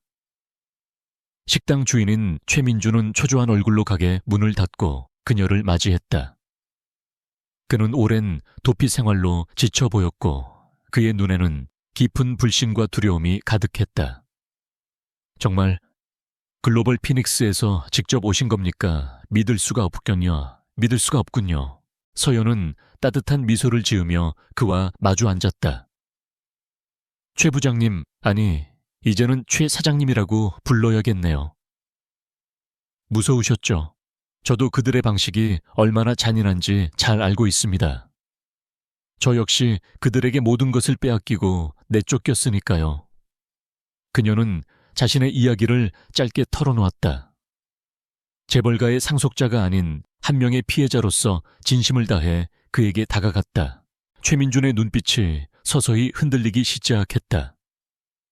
그는 지난 몇 년간 아무도 믿지 못하고 외롭게 싸워왔다. 그런데 자신과 같은 상처를 가진 하지만 자신과는 비교도 안 될 만큼 거대한 힘을 가진 사람이 눈앞에 나타난 것이다. 서연은 그의 흔들리는 마음을 놓치지 않았다. 사장님의 정의로운 용기가 헛되지 않도록 제가 가진 모든 힘을 동원해 사장님과 가족분들을 지켜드리겠습니다. 신분 세탁과 해외 이주, 평생 먹고 살 수 있는 자금까지 모두 지원하겠습니다. 그리고 무엇보다 중요한 것, 사장님의 짓밟힌 명예를 되찾아 드리겠습니다. 태진그룹의 비리를 세상에 알리고 그들을 심판대에 세우는 역사적인 증인이 되실 수 있도록 말입니다. 그녀의 진심 어린 제안에 최민주는 오랫동안 침묵했다. 그리고는 마침내 결심한 듯 자리에서 일어나 식당 안쪽 깊숙한 곳으로 들어갔다. 잠시 후 그는 낡은 금고에서 먼지 쌓인 회계 장부 하나와 USB 메모리를 들고 나왔다. 이 안에 지난 5년간 박 여사가 저지른 모든 횡령과 뇌물 상납의 기록이 담겨 있습니다. 정치인, 검찰, 언론사 간부들에게 뿌려진 검은 돈의 목록입니다. 그것은 태진그룹을 한 방에 무너뜨릴 수 있는 핵폭탄과도 같은 것이었다. 최민주는 떨리는 손으로 장부를 서연에게 건넸다. 부디 이걸로 저 괴물 같은 집안을 끝장내 주십시오. 서연은 장부를 받아들고 그의 손을 힘주어 잡았다. 약속드리죠. 이제 곧 정의가 승리하는 것을 보시게 될 겁니다. 상황실로 돌아온 서연과 법무팀은 밤을 새워 최민준이 넘긴 자료를 분석했다. 장부의 내용은 상상을 초월했다. 수천억 원에 달하는 비자금이 차명계좌와 페이퍼 컴퍼니를 통해 세탁되었고 그 돈은 태진그룹의 사업적 이권을 위해 대한민국 사회의 권력층 곳곳에 뇌물로 뿌려졌다. 그것은 거대한 부패의 거미줄이었다. 이 정도 증거라면 박 여사는 물론이고 관련된 정관계 인사들까지 모두 끝장낼 수 있습니다. 법무팀장이 흥분을 감추지 못하고 말했다. 서연은 차갑게 스크린을 응시했다. 화면에는 박 여사를 중심으로 복잡하게 얽히고 설킨 인물 관계도가 그려져 있었다. 모든 악의 근원, 모든 부패의 시작점. 서연은 조용히 자리에서 일어났다. 그리고는 관계도의 가장 중심에 있는 박 여사의 사진을 손가락으로 가리켰다. 그녀의 목소리는 얼음장처럼 차갑고도 단호했다. 이제 거미줄을 모두 파악했습니다. 다음 단계는 거미줄을 흔들어 중심에 있는 독거미를 직접 밖으로 끌어내는 것입니다. 사냥을 시작하죠. 그녀의 눈이 서늘하게 빛났다. 거대한 심판의 시간이 목전으로 다가오고 있었다. 태진그룹이라는 거대한 배는 이서연이 낸 작은 균열 때문에 서서히 침몰하고 있었다. 주가는 연일 최저점을 경신했고 은행들은 대출금 회수를 압박하기 시작했다. 회의실에서는 매일같이 고성이 오갔지만 뾰족한 대책은 나오지 않았다. 마침내 코너에 몰린 박 여사는 뱀처럼 사악한 눈을 번뜩였다. 정상적인 방법으로 이길 수 없다면 비열한 수를 쓰는 수밖에 없었다. 사업으로 안 된다면 그 계집애 자체를 무너뜨리면 돼. 이서연의 평판을 땅에 떨어뜨려서 재계의 발도 못 붙이게 만드는 거야. 저택의 서재에 모인 가족들 앞에서 박 여사가 선언했다. 그녀의 얼굴에는 도끼가 서려 있었다. 강민혁은 어머니의 광기 어린 계획에 불안감을 느꼈지만 감히 반대할 용기는 없었다. 그는 이미 공범자였다. 박 여사는 자신이 오랫동안 돈으로 관리해온 삼류 언론사와 연예부 기자들에게 연락을 취했다. 그녀는 거액의 돈을 뿌리며 이서연에 대한 거짓되고 자극적인 이야기들을 만들어내라고 지시했다. 그녀의 과거를 날조하고 사생활을 캐내고 심지어 뱃속에 아이 아버지가 따로 있다는 식의 악랄한 루머를 퍼뜨리라고 명령했다. 며칠 뒤 인터넷과 증권가 찌라시를 중심으로 이서연에 대한 악성 루머가 본물처럼 터져 나오기 시작했다. 아우라테크 이 대표 알고 보니 유흥업소 출신, 글로벌 피닉스 회장을 유혹한 희대의 꽃뱀, 태진그룹 쫓겨난 진짜 이유는 불륜 때문 탓 등 확인되지 않은 기사들이 양산되었다. 심지어 아우라테크 본사 앞에는 돈을 받고 고용된 시위대까지 나타나 그녀를 비난하는 구호를 외쳤다. 태진그룹의 임원들은 이 방역에 잠시나마 환호했다. 여론이 시끄러워지면 이서연도 압박감을 느끼고 물러설 것이라고 생각했다. 박 여사는 자신의 계략이 성공하고 있다고 믿으며 회심의 미소를 지었다. 하지만 그녀는 자신이 상대하고 있는 것이 누구인지, 그리고 그 뒤에 얼마나 거대하고 유능한 조직이 버티고 있는지 전혀 모르고 있었다. 같은 시각 글로벌 피닉스의 상황실. 홍보팀과 법무팀은 쏟아지는 악성 기사들을 보면서도 눈 하나 깜짝하지 않았다. 오히려 그들의 얼굴에는 모든 것을 예상했다는 듯한 차분함이 감돌았다. 역시 예상했던 대로 나오는군요. 수준하고는 홍보팀장이 혀를 차며 말했다. 이 모든 것은 서연과 그녀의 팀이 이미 시뮬레이션을 통해 예측했던 시나리오 중 하나였다. 서연은 회의를 주재하며 침착하게 지시를 내렸다. 감정적으로 대응하지 마세요. 진흙탕 싸움에 말려들 필요는 없습니다. 우리는 팩트와 법으로만 상대합니다. 그녀의 목소리에는 조금의 흔들림도 없었다. 이 정도의 공격은 그녀에게 흠집조차 낼 수 없었다. 오히려 이것은 적의 약점을 드러내고 자멸을 재촉하는 기회일 뿐이었다. 작전은 신속하고 체계적으로 진행되었다. 법무팀은 루머를 퍼뜨린 언론사 수십 곳과 악성 댓글을 단 네티즌들을 상대로 천문학적인 액수의 손해배상 청구 소송을 제기했다. 글로벌 피닉스의 이름으로 발송된 경고장은 법적 대응에 미온적인 언론계에 엄청난 충격을 주었다. 돈 몇 푼에 양심을 팔았던 기자들은 거대 기업의 무자비한 법적 공세 앞에 공포에 떨기 시작했다. 동시에 홍보팀은 방역에 나섰다. 그들은 이서연의 사생활에 대해 변명하거나 해명하지 않았다. 대신 기업가 이서연의 능력과 비전을 보여주는 데 집중했다. 아우라테크의 혁신적인 기술 개발 성과와 사회공헌 활동, 계획을 발표하며 그녀를 둘러싼 가십을 비즈니스 이슈로 덮어버리는 전략을 사용했다. 대중들은 한 여성의 사생활보다 기업의 미래에 더 큰 관심을 보이기 시작했다. 그리고 결정적인 한 방이 준비되었다. 서연의 지시를 받은 정보 분석팀은 박 여사가 언론사에 뿌린 자금의 출처를 역추적했다.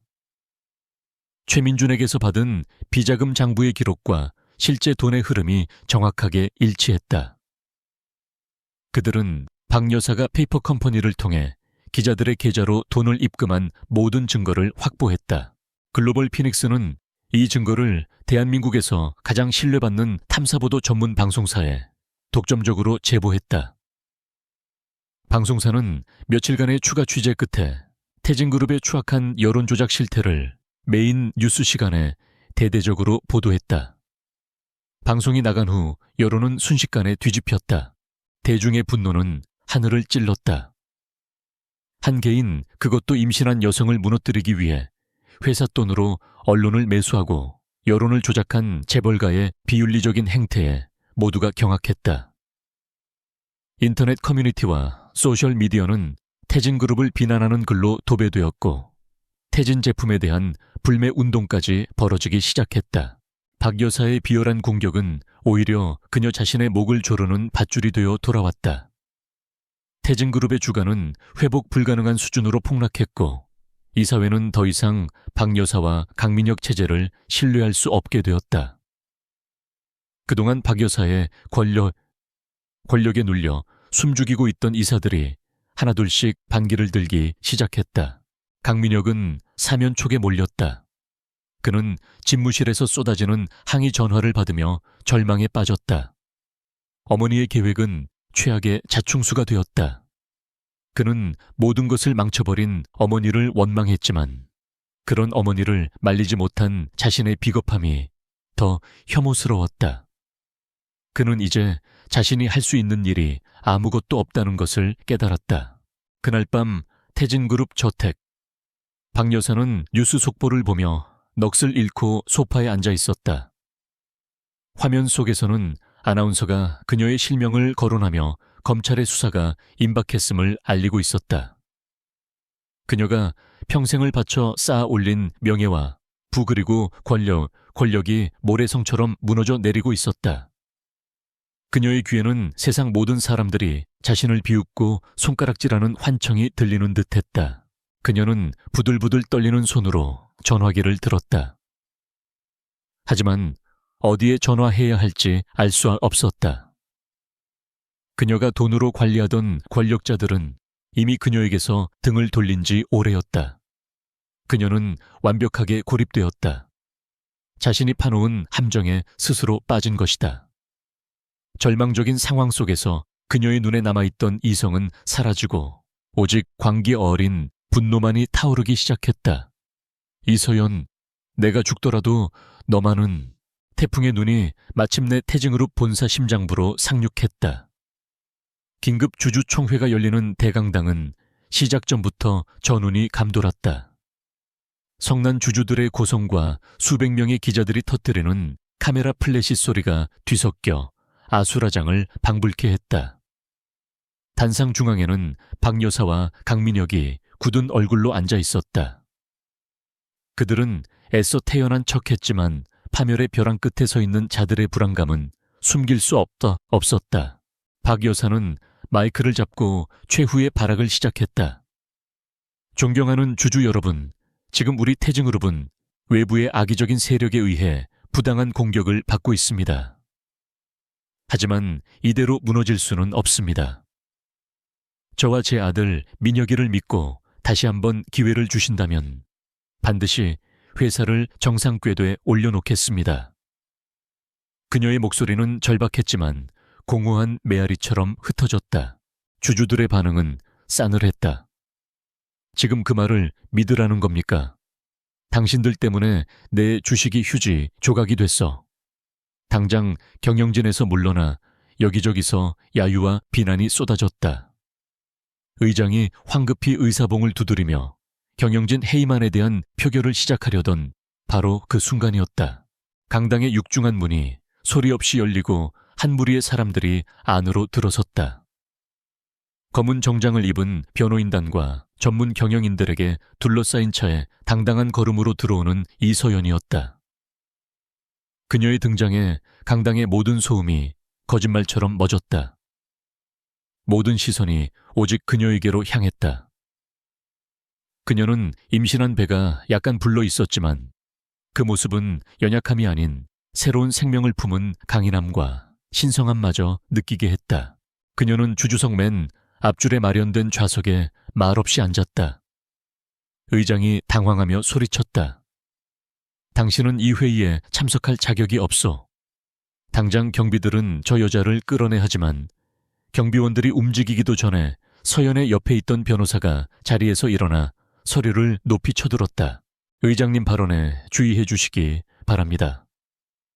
저희는 글로벌 피닉스 산하 투자 컨소시엄의 법률 대리인입니다.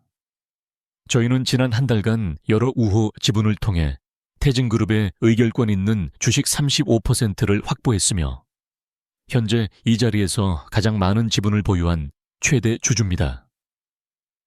따라서 저희의 대표인 이서연 총감독님은 주주총회에서 발언할 모든 법적 권리를 가지고 있습니다.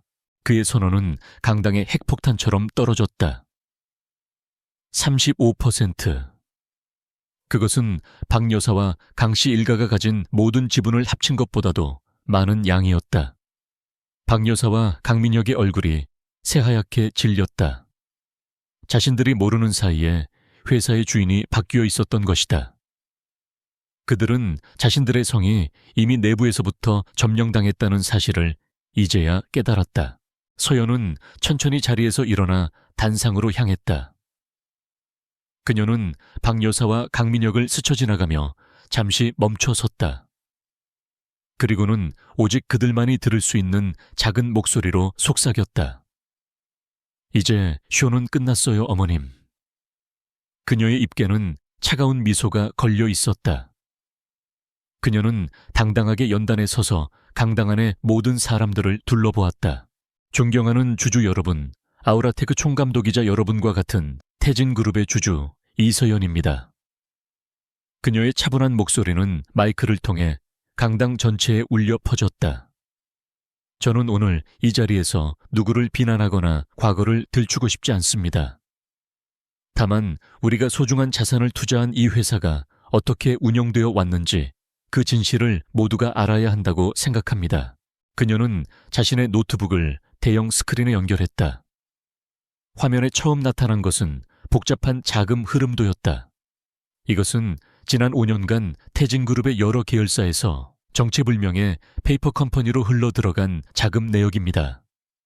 총액은 3천억 원에 달합니다. 서연이 레이저 포인터로 한 지점을 가리켰다. 그리고 이 모든 돈이 최종적으로 흘러들어간 곳은 단 하나, 바로 박 여사님의 개인 비자금 계좌입니다. 강당이 다시 한번 술 넘겼다. 박 여사가 얼굴이 시뻘개져서 소리쳤다.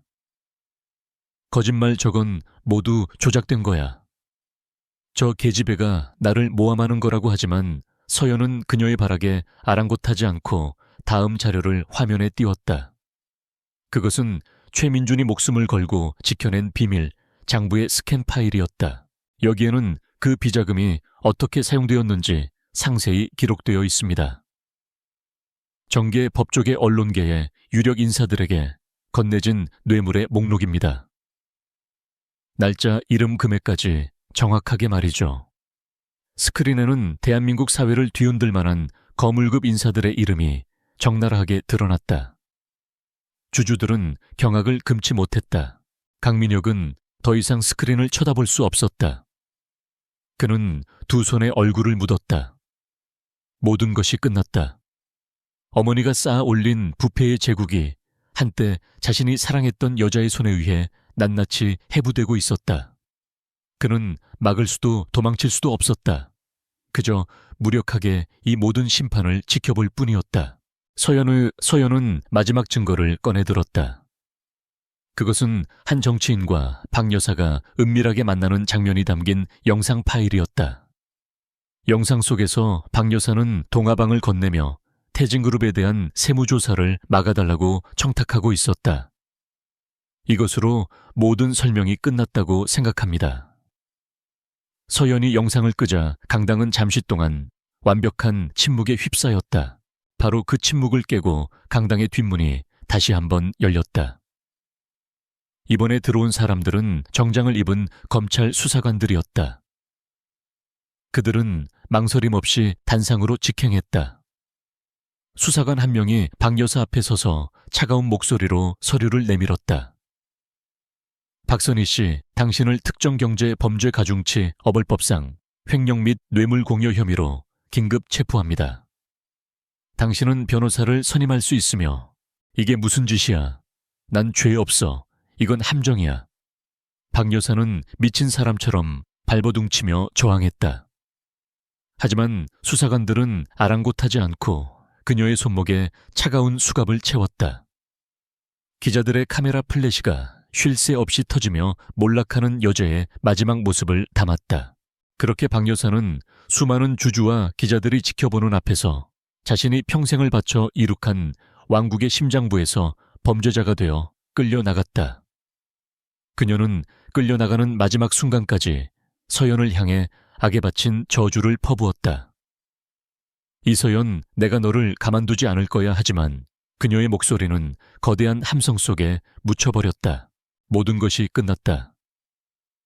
서연은 단상 위에서 그 모든 광경을 묵묵히 지켜보고 있었다. 그녀의 얼굴에는 승리의 기쁨도 복수의 희열도 없었다. 오직 차가운 평온함만이 감돌았다. 길고 길었던 싸움의 정점이 지났다. 이제 남은 것은 무너진 왕국을 재건하고 새로운 시대를 여는 일뿐이었다. 그녀는 자신의 뱃속에 있는 아이를 생각하며 조용히 눈을 감았다. 주주총회에서의 극적인 심판 이후 태진그룹은 사실상 사망 선고를 받았다. 모든 자산은 동결되었고 검찰의 강도 높은 수사가 그룹 전체를 옥죄었다. 한때 대한민국 재계를 호령하던 거대 제국은 모래성처럼 허무하게 무너져 내렸다. 강씨 일가는 하루아침에 모든 것을 잃었다. 부와 명예, 그리고 그들을 떠받들던 권력까지. 보석으로 잠시 풀려난 박 여사는 저택에 갇혀 지냈다. 한때는 권력의 상징이었던 화려한 저택은 이제 차갑고 텅 빈 감옥과도 같았다. 그녀를 따르던 하인들은 뿔뿔이 흩어졌고 하루가 멀다 하고 찾아오던 정재계 인사들의 발길도 완전히 끊겼다. 그녀의 곁에는 절망에 빠진 아들 강민혁과 겁에 질린 다른 가족들뿐이었다. 그들은 이제 아무런 힘도 없었다. 변호사들은 수임료를 받지 못하자 모두 떠나버렸고 그들이 믿었던 인맥들은 전화를 받지 않았다. 그들이 할 수 있는 것은 검찰의 소환 통보를 기다리며 파멸의 시간을 초조하게 기다리는 것뿐이었다. 절망의 끝에서 그들에게 남은 마지막 선택지는 단 하나였다. 서연이를 찾아가야 한다. 강민혁이 헬쑥한 얼굴로 힘겹게 입을 열었다. 그 말을 듣자마자 박 여사가 날카롭게 소리쳤다. 미쳤구나 이 애미를 이 지경으로 만들어 놓은 그 계집애한테 가서 무릎이라도 꿇자는 거냐. 죽으면 죽었지. 난 절대 못해. 그녀의 자존심은 아직 죽지 않았다. 하지만 그것은 이미 껍데기뿐인 옥이었다. 강민혁은 처음으로 어머니에게 대들었다. 자존심이요. 어머니 우리에겐 이제 그런 거 없어요. 이대로 가만히 앉아서 감옥에 가고 평생을 범죄자 가족으로 살고 싶으세요. 서연이만이 우리를 구해줄 유일한 사람이에요. 가서 빌어야 해요. 용서를 구해야 한다고요. 그의 절규에 다른 가족들도 고개를 끄덕였다. 살아남기 위해서는 지푸라기라도 잡아야 했다. 결국 박 여사도 현실을 받아들일 수밖에 없었다. 다음 날 강씨 일가는 초라한 모습으로 아우라테크 본사를 찾았다. 화려했던 명품 옷 대신 수수한 옷차림이었고 그들의 얼굴에는 패배자의 그림자가 짙게 드리워져 있었다. 로비 직원들은 그들을 알아보았지만 그 누구도 특별 대우를 해주지 않았다. 그들은 다른 방문객들처럼 차가운 소파에 앉아 하염없이 기다려야 했다. 1시간이 지났을까. 비서가 내려와 그들을 작은 회의실로 안내했다. 서연의 화려한 집무실이 아닌 차갑고 아무런 장식도 없는 작은 방이었다. 그곳에는 서연이 홀로 앉아 창밖을 내다보고 있었다. 그녀는 그들이 들어와도 돌아보지 않았다. 그 무심한 태도는 그 어떤 질책보다도 더 그들의 가슴을 아프게 찔렀다. 침묵이 흘렀다. 먼저 무너진 것은 강민혁이었다. 그는 서연의 앞으로 다가가 쿵 소리를 내며 무릎을 꿇었다. 서연 씨, 내가 다 잘못했어. 내가 비겁했고 어리석었어. 당신을 지켜주지 못해서 미안하오. 제발 우리 가족을 용서해 주시오. 그의 눈에서 뜨거운 눈물이 쏟아져 내렸다. 그 모습을 본 다른 가족들도 하나둘씩 무릎을 꿇었다. 그런다. 마지막까지 버티던 박 여사도 아들의 처참한 모습을 보고는 결국 자존심을 꺾었다. 그녀는 떨리는 다리로 서연의 앞에 다가가 무릎을 꿇었다. 그녀의 얼굴은 굴욕과 분노, 그리고 절망으로 일그러져 있었다. 내가 잘못했다. 네가 우리 집안의 며느리였던 것을 생각해서라도 제발 이 가문을 살려다오. 마침내 강씨 일가 전체가 그녀의 발 아래 무릎을 꿇었다. 제목에서 예고했던 바로 그 장면이었다. 서연은 그제야 천천히 몸을 돌려 그들을 내려다보았다. 그녀의 눈에는 동정심도 승리감도 없었다. 오직 모든 것이 끝났음을 알리는 고요한 슬픔만이 담겨 있었다.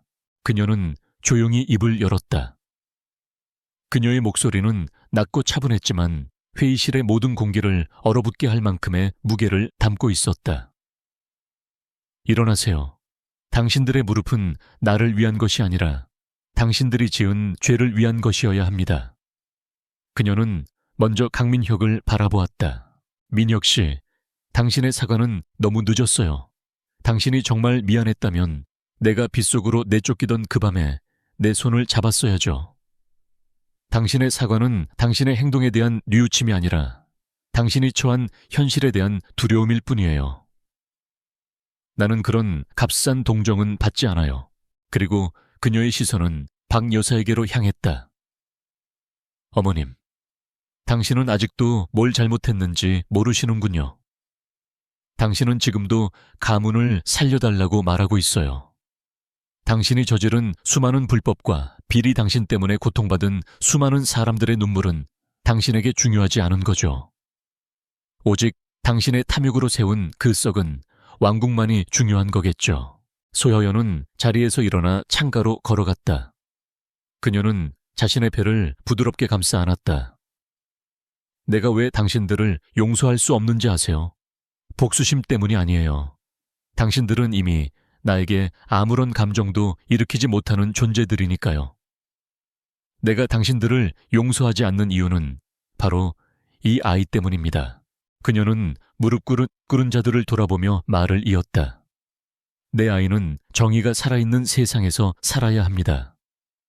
잘못을 저지르면 반드시 벌을 받고 남에게 상처를 주면 그 대가를 치르는 것이 당연한 세상에서 살아야 해요.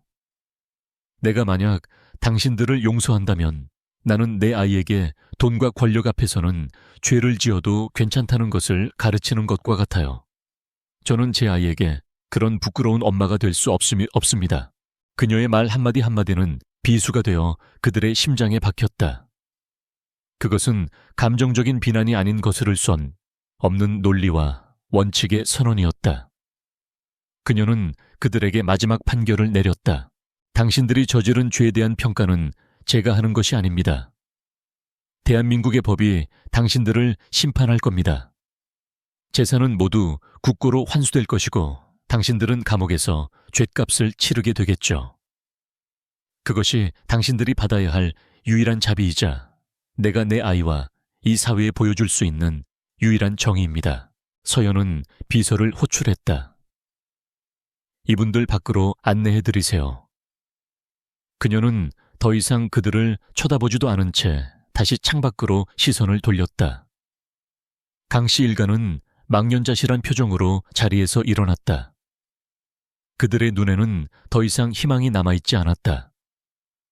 그들은 넋이 나간 사람처럼 비틀거리며 회의실을 나갔다. 한 시대의 종말이었다. 모든 것이 제자리를 찾아가는 순간이었다. 그로부터 6개월이라는 시간이 흘렀다. 혹독했던 겨울이 지나고 세상은 따스한 봄 기운으로 가득했다. 서울 시내가 한눈에 내려다 보이는 한적한 언덕. 위 햇살이 가득 들어오는 모던한 저택의 정원에서 이서연은 유모차를 부드럽게 밀고 있었다. 그녀의 얼굴에는 더 이상 복수의 차가운 그림자가 없었다. 오직 평온하고 따뜻한 미소만이 감돌았다. 태진그룹을 둘러싼 거대한 폭풍은 이제 과거의 이야기가 되었다. 주범이었던 박 여사는 횡령과 뇌물수수 등 수많은 혐의로 1심에서 중형을 선고받고 수감되었다. 그녀의 오만했던 제국은 법의 심판 아래 완전히 해체되었다. 강민혁은 수사에 협조한 점이 참작되어 집행유예를 선고받았지만 사회적으로 완전히 매장되어 아무도 모르는 곳에서 조용히 숨어 지내고 있었다. 한때 부패의 상징이었던 태진그룹은 글로벌 피닉스의 관리에 TF그룹, 즉 태진의 미래, 태진's Future라는 이름으로 새롭게 태어났다. 부실 계열사들은 정리되었고 유능하고 윤리적인 전문 경영인들이 그 자리를 채웠다. 서연은 그룹의 이사회 의장직을 맡아 큰 방향을 제시할 뿐 일상적인 경영에는 관여하지 않았다. 그녀에게는 이제 더 중요한 일이 있었다. 서연은 걸음을 멈추고 유모차 안을 들여다보았다. 곤히 잠든 작은 생명. 그녀의 아들 하늘이가 새근새근 숨을 쉬고 있었다. 지난 겨울 세상의 모든 어둠과 맞서 싸우며 지켜낸 자신의 전부였다. 그녀는 조심스럽게 아이의 부드러운 뺨을 쓰다듬었다. 이 작은 온기를 지키기 위해 그녀는 세상 그 누구보다 강한 여자가 되어야만 했다. 우리 하늘이 좋은 꿈 꾸고 있구나. 그녀의 목소리는 꿀처럼 달콤했다. 지난 몇 달간 그녀는 총감독 이서연이 아닌 엄마 이서연으로 사는 법을 배워나갔다. 밤새 아이의 울음소리에 잠을 설치고 서툰 솜씨로 기저귀를 가는 일상은 힘들었지만 그 무엇과도 바꿀 수 없는 행복을 주었다. 아이의 작은 미소 하나가 그녀가 겪었던 모든 상처를 치유해 주었다. 그때 저택 안에서 이 회장이 미소를 지으며 걸어 나왔다. 그는 증손자를 보기 위해 거의 매일같이 이곳을 찾았다. 아이고, 우리 강아지 나왔구나. 하늘이는 자고 있느냐? 그는 서연의 어깨를 감싸 안으며 다정하게 물었다. 서연은 외할아버지의 품에 기대며 고개를 끄덕였다. 이 평화로운 일상이 그녀에게는 꿈만 같았다. 두 사람은 정원의 벤치에 나란히 앉아 잠든 아이를 바라보았다. 이 회장이 감회 어린 목소리로 말했다. 서연아, 네가 정말 자랑스럽다. 단순히 복수를 이룬 것이 아니라 무너진 곳에 새로운 질서를 세우고 파괴가 아닌 창조로 마무리 지었어. 진정한 경영인의 모습이다. 그의 칭찬에 서연은 옅은 미소를 지었다. 복수는 허무한 거예요, 할아버지. 저는 단지 모든 것을 제자리로 돌려놓고 싶었을 뿐이에요. 잘못된 것은 바로잡고 썩은 것은 도려내고 하늘이가 살아갈 세상이 조금이라도 더 공정한 곳이 되기를 바랐을 뿐이에요. 그녀의 시선은 먼 곳을 향해 있었다. 그녀는 지난 시간을 되돌아보고 있었다. 그녀는 강민혁과 그의 가족들을 더 이상 증오하지 않았다.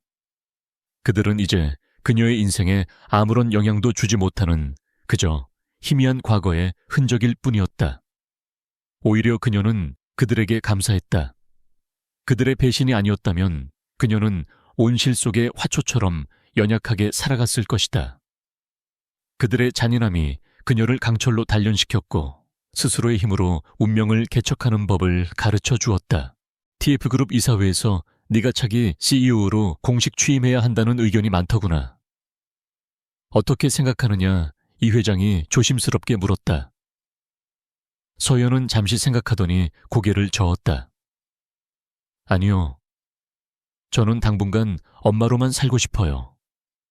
하늘이가 제 목소리를 알아듣고 제 얼굴을 보고 웃어주는 이 순간들을 놓치고 싶지 않아요. 그녀는 이제 권력이나 명예를 좇지 않았다. 그녀는 이미 세상에서 가장 소중한 것을 가졌기 때문이다. 그녀는 자신의 힘을 어떻게 사용해야 하는지 알고 있었다. 세상을 바꾸는 것은 거대한 직함이 아니라 다음 세대를 올바르게 키워내는 어머니의 따뜻한 손길이라는 것을 깨달았다. 이 회장은 손녀의 대답에 만족스러운 미소를 지었다. 그래, 내 말이 맞다. 경영은 언제든 다시 할 수 있지만 아이가 자라는 시간은 다시 돌아오지 않지. 네가 필요할 때까지 이 늙은이가 글로벌 피닉스를 잘 지키고 있으마. 두 사람 사이에는 따뜻한 신뢰와 애정이 흘렀다. 해가 저물 무렵 서연은 잠에서 깬 하늘이를 품에 안고 거실 창가에 섰다. 노을이 서울의 스카이라인을 황금빛으로 물들이고 있었다. 그녀는 아이의 귓가에 조용히 속삭였다. 하늘아, 저기를 보렴. 저게 우리가 함께 살아갈 세상이야. 엄마가 우리 아들이 언제나 맑고 푸른 하늘 아래에서 꿈을 꿀 수 있도록 지켜줄게. 아이는 마치 엄마의 말을 알아들은 듯 방긋 웃으며 그녀의 품에 더 깊이 파고들었다. 그 순간 서연은 완벽한 충만감을 느꼈다. 길고 어두웠던 밤이 지나고 마침내 그녀의 인생에 새로운 새벽이 밝아오고 있었다. 그녀는 더 이상 복수의 여신이 아니었다. 그녀는 한 아이의 어머니이자 새로운 시대를 여는 희망의 상징이었다. 그녀의 이야기는 그렇게 가장 찬란한 해피엔딩으로 막을 내렸다.